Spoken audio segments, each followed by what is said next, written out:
I'm going to give a little bit of a history around Boston over the last 5 to 7 years and what we've been experiencing up to a certain point, and then I'll hand over to Andy and Fran, and they'll tell you actually where all the legwork's been done and actually what we've achieved with other partners over the last few years in Boston.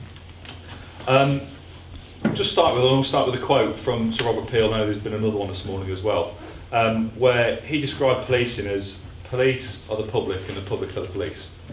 And that is something absolutely fundamental to how we should operate and how we should work in partnership with others. We can't achieve anything without the rest of our community.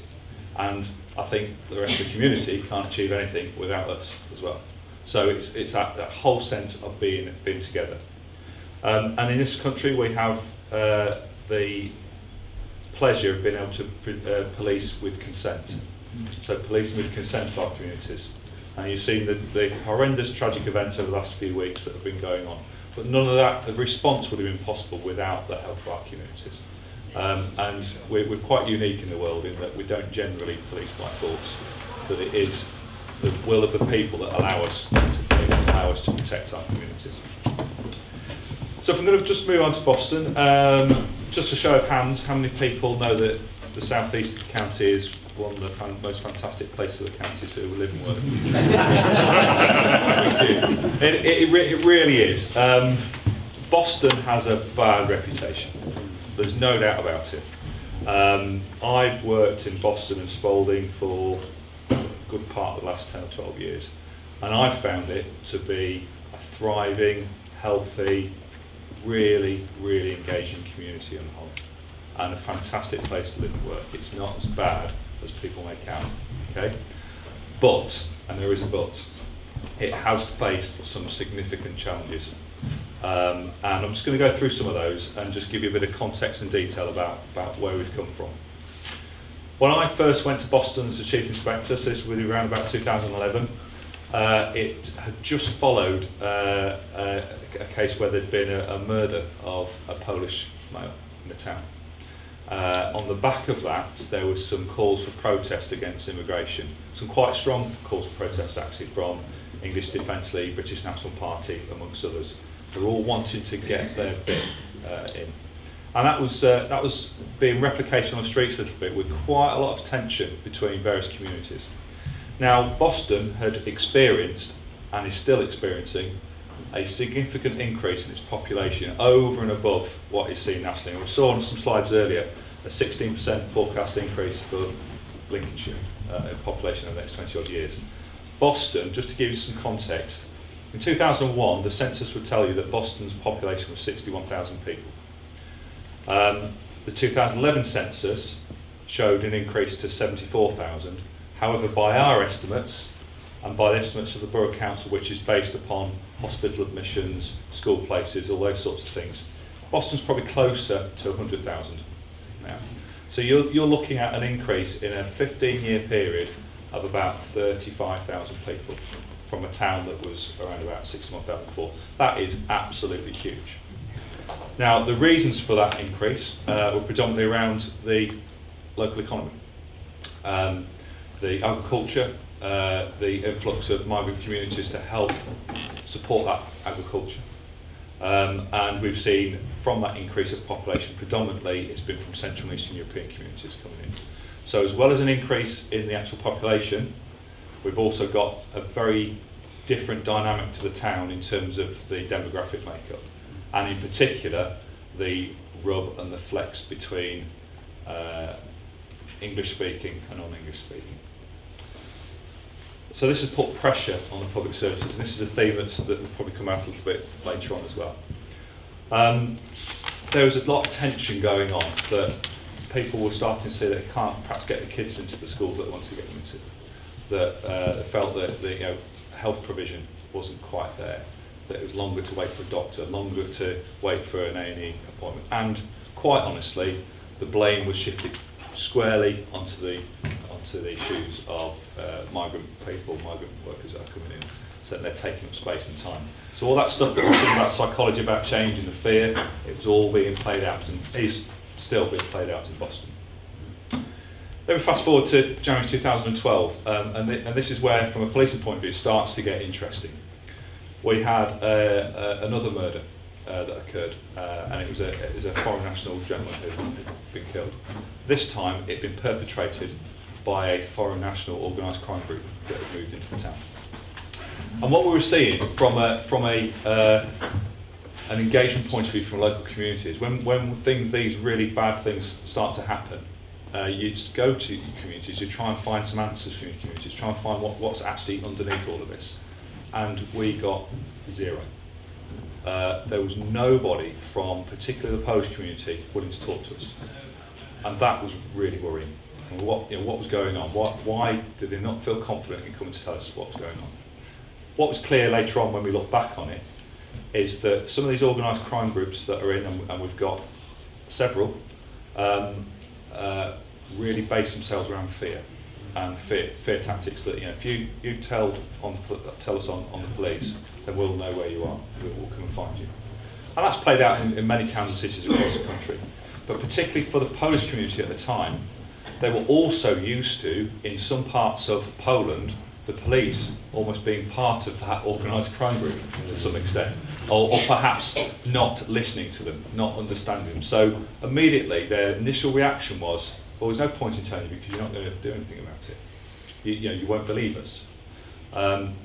We did manage to charge a couple of people with that offence that were very involved in the organised crime group. And that act in itself broke down some barriers, because immediately the communities there are seeing actually the police do something. They do see these issues, they do charge these people. These people that we thought were untouchable are no longer untouchable. And in fact, I remember the day that the news got out that we'd charged the first individual. I looked out of my window at the Boston police station, and there were 10 or 12 people queuing up outside wanting to come into the town inquiry office. They were from the Polish community wanting to tell us what had been going on, because they'd just suddenly seen that we're doing something about it. Moving forward a bit more to 2013, to 2012 rather, Boston Borough Council, I've done a lot of work with Boston, and I can't say it for every local authority that I've ever worked with, for being honest, but Boston Borough Council are magnificent. They are a really forward-thinking local authority, and they were recognising that these issues couldn't carry on, that we had to find a different way to try and work through, try and help with our communities to try and build them better. So they'd recommended a focus group to be set up around the social impact of migration. Now there's lots of political backstory to this as well, around funding or withdrawal of public funding and those sorts of things for all sorts of functions. But the idea behind this report that they wanted to put together was to highlight what are the real issues with social cohesion and where social cohesion doesn't work. And what came out of that were things like school places, public services not catching up with the change that's happening, with proper real engagement, with all of that, what do you call it, the infinity of change, with all that, just recognising that a community will naturally almost go through these various phases and recognising whereabouts we are in that phase. And there were a number of recommendations that came out of that report, some of which were very political and were very much aimed at members of Parliament to try and lobby on behalf of local population for things like public funding for schools, hospitals, doctors, policing, etc. But there was also a lot around the sort of more local stuff. So having engagement days and engagement events and recognising and celebrating difference, as opposed to what had been the case, which was a negative connotation to difference.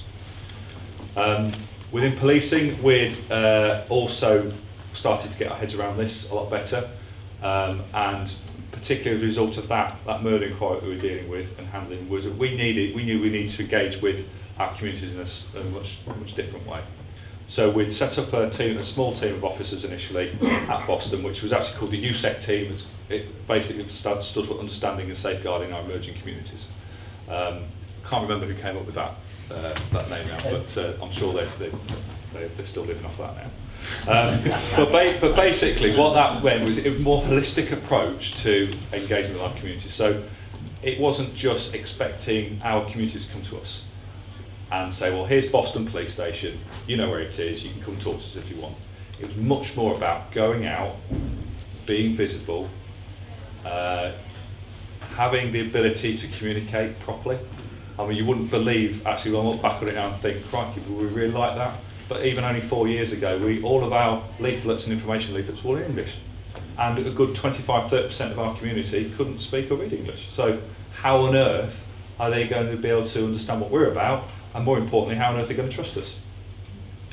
So we've done a fair amount of work through that, which Fran particularly, I think we'll talk a little bit more about it later on. We then had a smaller part of our community that was still pretty unhappy with the status as it was and wanted to have a second protest. This was towards the end of 2012. That protest was very different from the first one. This was low numbers, a static demonstration. The main focus actually were on public services, and the focus became more central government as opposed to the migrant communities that were in the town. And I see that as a success, in that people starting to understand some of the realities of it and not necessarily doing the, well, who's different in this community, right, we're going to blame you then. It was much more about the stuff that perhaps we couldn't necessarily control entirely locally, but we could maybe start to have some push and influence nationally. Then the test really came. I remember it. It was in April 2013, and it was a Sunday morning, and it was 6 o'clock in the morning. I got a phone call to say, boss, just to let you know, we've had a double murder in Boston. We think it is 2 English people have been killed, and we think that it's a Polish guy that stabbed them to death. And quite honestly, that was my worst nightmare. With all the previous history and all the stuff, the good work we're trying to do and starting to do around cohesion, this was probably the set of circumstances which I felt would have been the worst set of circumstances to have and could potentially have really set the town on fire. So I got dressed, got travelling to work. By the time I got to work, the narrative had changed significantly. That there were still, sadly, 2 people who had been killed. But now it was a guy of Turkish descent who had been living in the town for 30 odd years. And actually the relationship between the victims and the offender was one of landlord to tenants. So they knew each other. It wasn't a random attack. That changed the dynamic a fair bit. However, what we were picking up from our local police on the ground and our local contacts that we had in the town was that actually the vast majority of the population of Boston, even in the first few hours, because with social media, everything's so much more instant, they were still under the impression that it was a Polish male and 2 Brits. And that was starting to play out, and you could almost feel the tension rising in the town. This is a real test for us, but I think it's a test that we as a partnership, as a community passed. Very, very quickly we got our messaging out to all of our contacts in the town to give them what the actual truth was, to what the facts are. And that reduced tension very, very quickly, allowed us to get on with our investigation, and actually, as it was a sad event, it didn't create the tension that it could have caused. And that was the first indication for me that things were starting to change significantly within Boston in terms of how the public engage with us, but equally how we're listened to, and how we can work together to resolve some of these issues. Some things that also happened in 2013, we started having multilingual volunteers working for us, which those of you who come from perhaps more suburban areas and urban force areas in the big cities, that's been going on for a number of years. Didn't happen in Lincolnshire before 2013. So that started to help us become more accessible, and so to start to listen to what the real issues are.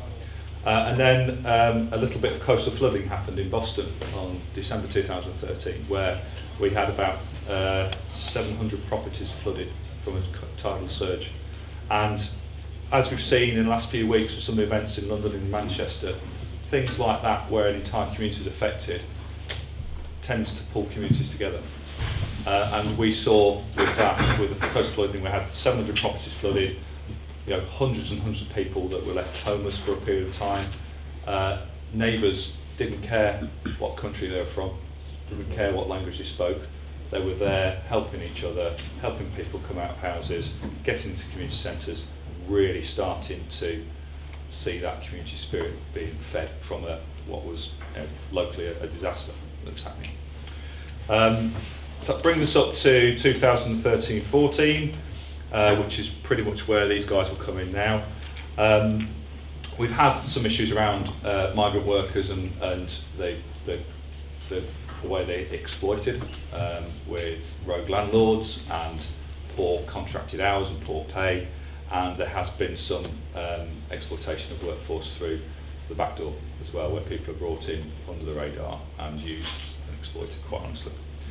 I'm just going to hand over to Andy, who's going to pick up from around about the end of 2014, beginning of 2015, and we'll talk much more in detail about what policing with our partners has meant in Boston over the last 2 or 3 years.